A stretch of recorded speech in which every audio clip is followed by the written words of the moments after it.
Let's make a pair of bodices for the natural form era.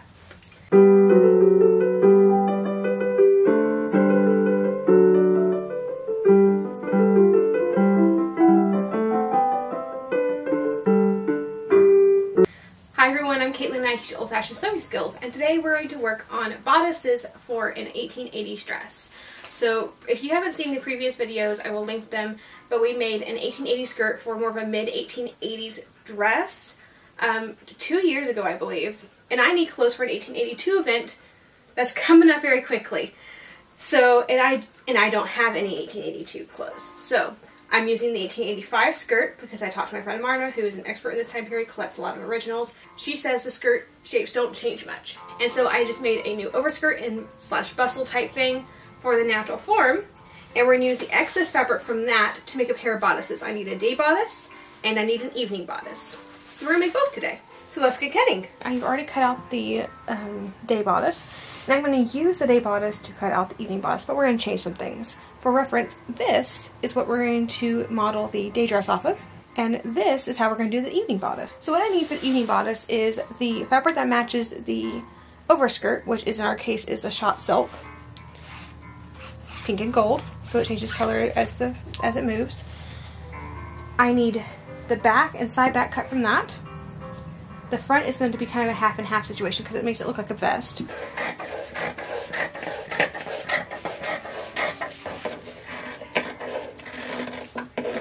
Save all the scraps for the scrap bin.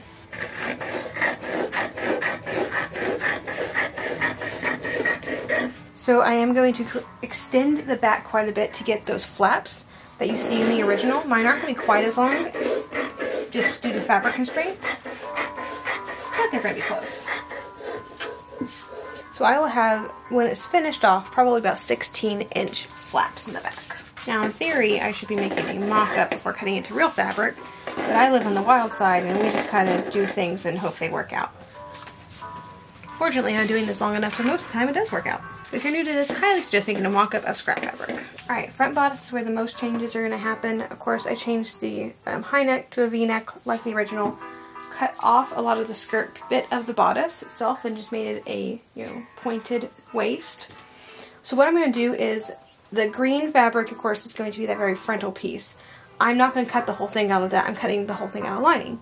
About it, I drew out where I want the jacket looking part, the shot silk, to go. So about 1 inch from that line is where I'm going to cut the silk. And I just freehanded it. I looked at the original and was like, yeah, this looks right.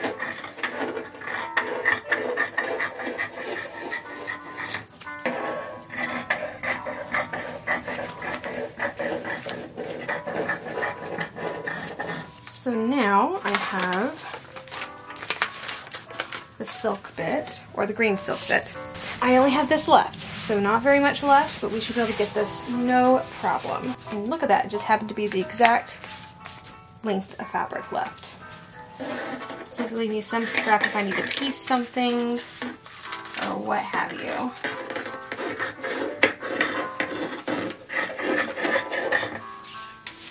I'm going to go ahead and mark where this goes with my little chalk.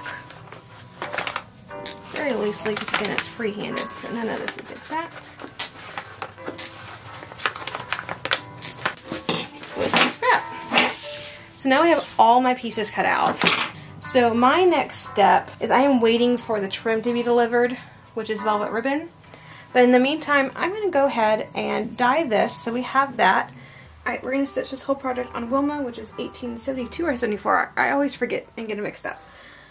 Well, we're just going to sew all the pieces together, starting with the center backs, going to the side backs, the sides, the fronts, just kind of laying it all out there. So this is the, and then kind of doing both bodices. So I think it's going to be easier just to streamline this the best as I can and get this done as quickly as possible because I am now 5 days away from this event and I have no clothes.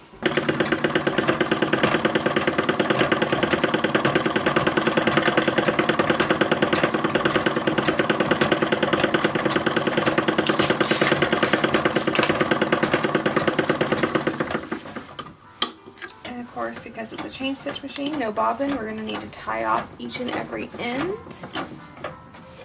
Which means I'm going to need to find myself a needle. Alright, continuing to sew on the bodice here. So I have the side, and this should be the front, but I haven't put the side front on. That would be important as well. I'm nearly done with the main sewing. There's a lining piece to this somewhere. There it is. And once I get this portion all sewn, I'm going to stitch together, of course, the shoulders as well. And then my next step is going to be the fitting, because I'll have a bodice shell. And I've made these patterns before, so I somewhat know how they're going to fit me. But I'm going to put them on with my corset and all that. Have my husband put darts in, and then make sure it's just fitted nicely. And then I'll make any needed adjustments with the pattern shell. So the day bodice I'm actually sewing together. I'm finishing the edges because it's a chain stitch machine, as we talked about. The evening bodice, let me see, where did that go? Because I have the flippy bit, a little vest portion, and so it needs to be darted separately than this, because then I put the trim on it and then stitch it down with the trim. It doesn't look like it's trimmed and then the darts are taken up with the trim. The darts are definitely put on before the trim, and that's the only way that can be done. So the shoulder seams and the side seam here are just barely done. I'm not particularly concerned about that. I just need to mark the darts and put the darts in before I really finish off that edge. But that's not a big deal with this.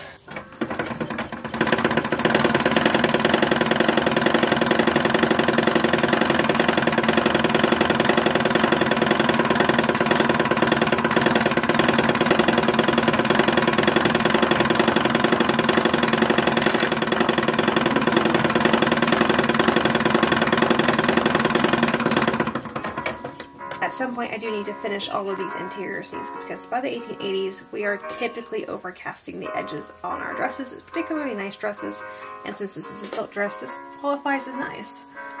So I definitely want to make sure I get those all neatly hand overcast. Hi, Cayenne. Yep, I hear you chirping. Yeah, I thought you were a cat. You a bird? You chirping. Come here. Come here. You come over here.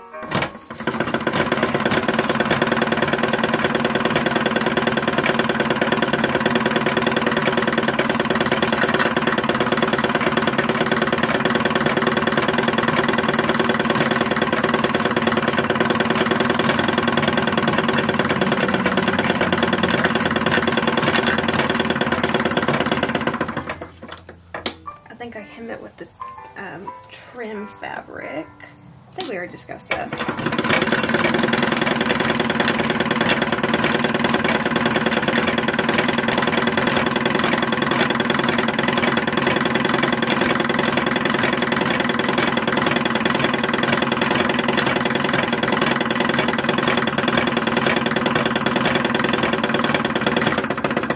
Little prep work, got all the pieces sewn together so that I can fit this whole thing.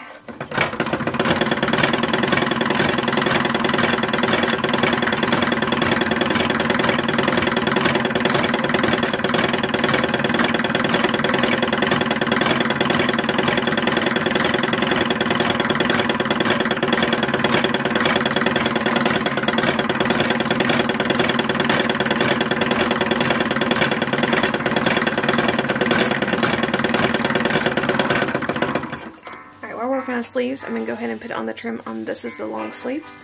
So I have the silk pinned. So I'm going to finish the sleeve at the same time I put the trim on. So what I've done is put the trim right side to wrong side of sleeve, and I'm going to stitch that down just using machine fingers. Since I'm at the machine, might as well go ahead and use the machine while I'm sitting here.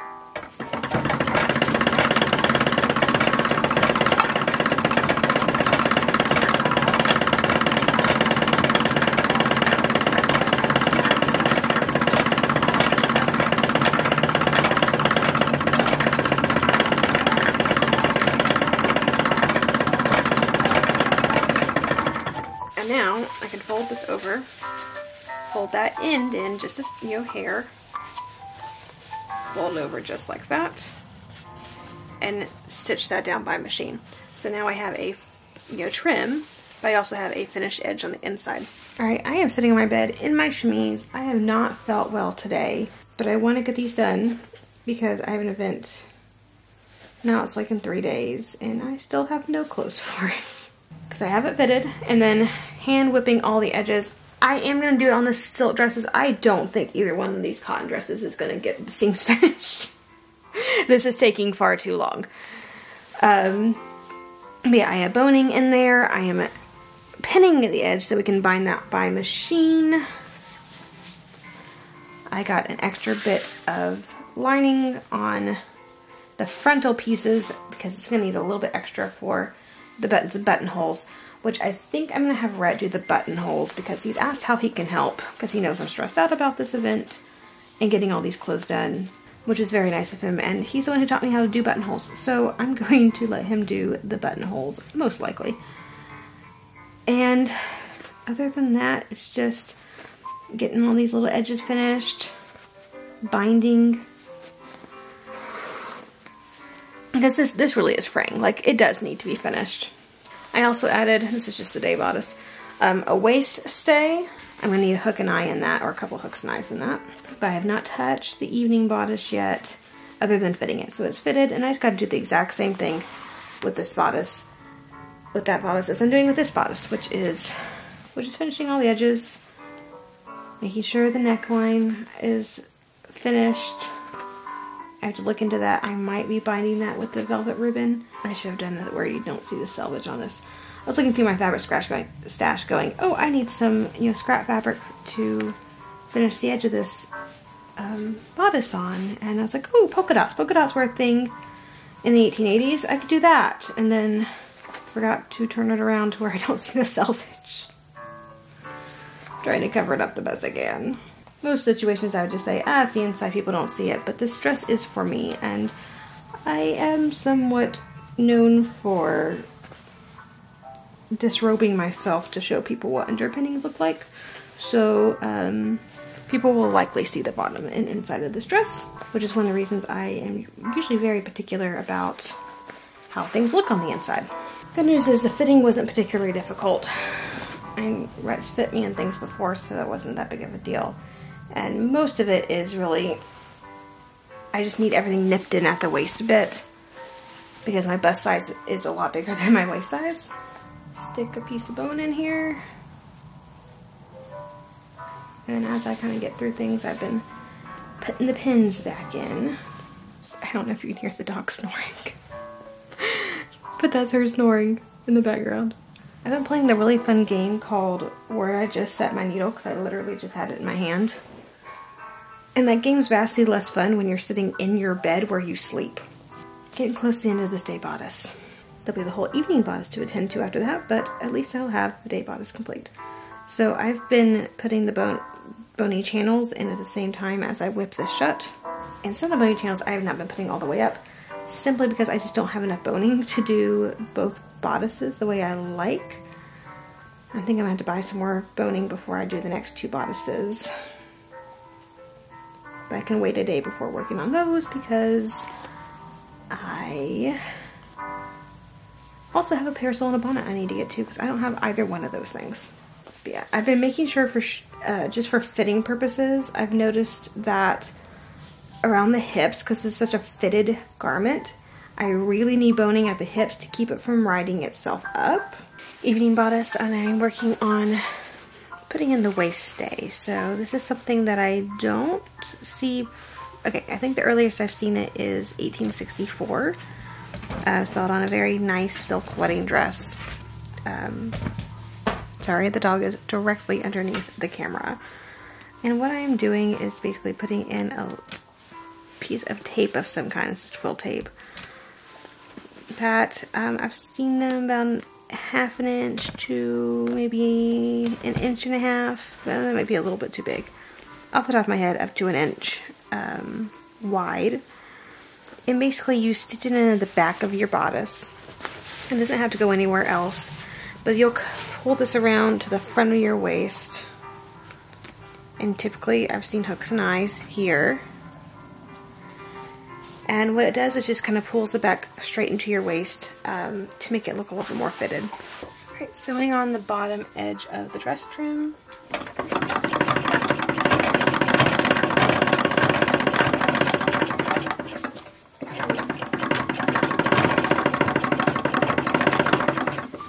And this will be the last bit of machine work for the day bodice.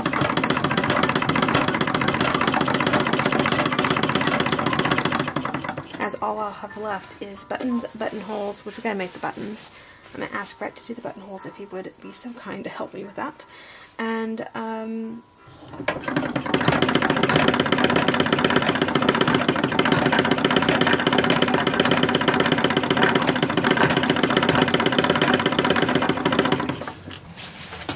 working on the evening bodice, now we have the hem, or the bottom to bind.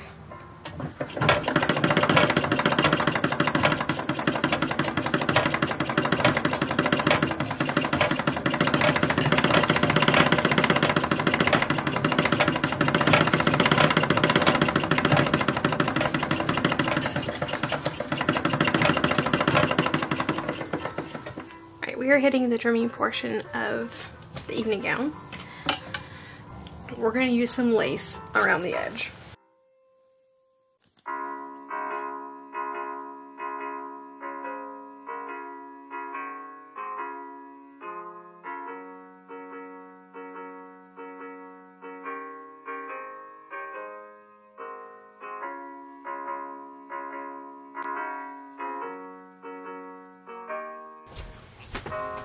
Let's put on some clothes. So yeah, we just got back from the event. I wasn't able to film this before we left. So this is like a post-event filming. I ended up not wearing the dinner bodice because nobody else got their dinner bodice done. It was a brand new time period for 3 of us ladies, and so we were good enough just to get the day bodices done, so we just kind of sat there and we're like, you know what? We're just gonna do our day bodices and it's gonna be fine. So we ended up not wearing the evening bodice at all. I am going to go ahead and tie up the train. If you've not seen us make the train, or the overskirt really, and it has a small train, I will link that video above.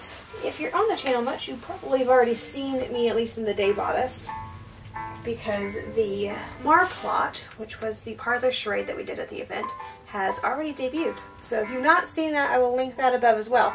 That was a great deal of fun, and it's my favorite parlor drama, so that particular one is my favorite. It's really nice that I can see exactly where the center front is because of that right there. But that is the skirt. I don't know if we'll put on the evening bodice today. I'll insert some footage of me putting on the event, because I did a like day in the life of Officer's Wife video, and where I filmed it. I haven't put it out yet, but I filmed it. And remember this waist day, which we're going to tie today. It really should be hook denied. So I did technically film getting into it. But yeah, that is the day bodice. So spin it around.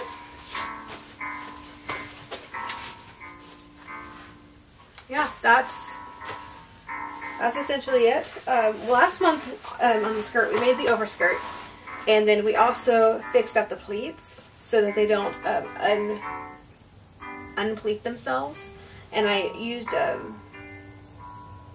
one of Marna's originals to kind of copy what they did. And I never have to iron them again, which makes me very, very happy. But, you know, today it was just the bodices, and I don't have on my actual bustle pad that I made because I can't find it. But it adds so little bulk that you really can't tell. But yeah, there's enough back there naturally that I really don't need an actual bustle. I tried putting on that bustle pad, like just the pad one. And it made it look like I had a full-on lobster tail back there. So I was like, nope, we're not doing that. I had to make a new one. So I just made like barely a little bit of a pad with a little bit of a ruffle, and it worked out pretty well. Definitely not my favorite time period, but it is what it is, and that's about all I can say for it. I do like the fit. I think the bodice actually fits extremely well. I'm actually very impressed with the fit of the bodice. And I didn't have to do, well, I actually did have to do a lot of fitting, especially in the back. My back waist, it doesn't stay straight. It nips in quite a bit by a couple, at least 2 inches. And so in any type of fitting in the back, I always have to take in a lot from the patterns. And I don't always nip in as much in the front as the patterns think I do. So even in patterns that fit my waist, I always have to let the darts out a little bit in the front, and I have to take up quite a bit, starting from right here all the way back. which is nice about these like seams, because there's so many seams back there that there's a lot of space for me to take up that extra inches, which is nice as compared to like earlier in the century where we don't really have that. I had to get that fitting from other places, but yeah, I do have a back dip. That's pretty severe, or at least according to pattern manufacturers who don't put the back dip in their patterns. Apparently a lot of people have a straighter back. The dress, I mean, for both the bodices and the overskirt, I did use Truly Victoria patterns, which I don't like to do. Found out later I could have used Marna's Alley? Whatever y'all will see in a few months, whenever we do the cotton bodices. Because I extended those and I made, I was able to use that pattern to modify it to look a lot of different ways. At least 2 different ways. So I could have gotten this look from that bodice pattern. I just, at the time, I was looking through Modern's patterns. I was like, okay, I don't see exactly what I need, so I'm going to just buy Truly Victorian, scrap the directions, because the directions are trash. At least as far as historical accuracy. If you're just doing costuming, use their directions. If you're doing anything for historical accuracy, directions straight in the trash for Truly Victorian. They're awful. But the lines are fairly decent. I would have rather used Marna's, because at least she gets period directions. But I've studied enough originals in my life to where I know how to put a historically accurate dress together. I know how to put their seams. I know how all that was done. And so, because I've studied enough of them. So, for me, it was not a big deal to throw the directions in the trash. For someone else, that may be a bigger deal. But again, once you've looked at enough pictures and you get a basic bodice going, like, okay, this time I'm going to change this to make it look like this. And it wasn't that big of a deal. So, I'm actually quite pleased with it. And of course, sewing it on an original sewing machine was just awesome. Sorry, there's a cat at my feet. Come here. He's wondering why we're not in bed napping. Because that's what he wants to do all day long. Original machine. We're talking about the original machine. So yeah, sewing this on an original machine is always so much fun. It adds to the experience. And I think it adds to the authenticity, even though you can't tell once it's done whether it's sewn on an original machine or not. I mean, the chain stitch does make it a little bit different because modern machines don't do a chain stitch. And so, but lock stitch machines were around too. So if you use a modern machine, the stitch is still period correct as long as you use a small enough stitch. But yeah, but I always think it's way more fun to do something on the original machine. So, and almost like right there, she's 1872, 1874, somewhere in there. And I forget the exact date of manufacture. It's early 1870s. Alright, let's try taking it off and we'll see if we can go ahead and put on the evening bodice pretty quickly. That one ended up being tighter in the waist. I'm not sure if I'm going to get all the buttons done. And I'm not sure what happened because it's the same pattern done at the same time and fitted at the same time with the same corset. I don't think I got like the last 3 or 4 buttons buttoned at the event. Which I may not, because you never know what size you're going to be at the next event, because it might be December before we do another 1882 event, and even then I think we have something else planned that weekend, so we may not be going to Port Concho for that anyway. So it's like I'm not going to fit anything now because I wasn't needing it for this event, and I don't know what size I'll be at the next event. I may have to take it back. I may have to, this may be perfect by that point. It might be too small or too big, or you never know. So I will never understand how that happens, because it's not the first time this has done this to me either. Like, I'll do the same pattern at the same time, and they fit differently, and it's so weird. But yeah, I can put my hand right here. Yeah, that's how this looks. But yeah, nice long tail on the back. Yeah, that is this one. I think it'll look really nice once it fits. Once again, no idea why it doesn't, because that one fits just fine. It's actually a little bit loose in places, but it fits just fine through here. And I did it again, the exact same thing. So I never know how that works. But I do tend to have an issue with evening garments. Several of mine don't fit right, even though I use the exact same pattern as the day bodices. And I understand the one that closes in the back because it's hard to fit myself in them. My ball gowns actually fit now because I have Rhett to help me. Back when I lived by myself, I was kind of just guesstimating, and it never worked out. And I still have no idea, because I can even measure the waistbands themselves and go, okay, this is 28 inches or whatever. Measure my day bodice, 28 inches. And yet there's a 2-inch gap in the back where it won't fit. And I'm like, I don't understand how this works, because they measure the same. But yeah. So that is essentially these silk bodices for the natural form era that we made. If you enjoyed the video, please like and subscribe to the channel. Click that little bell for notifications so you're notified anytime I upload a new video. And as always, have a fantastic week, and I'll see you back here in the next one.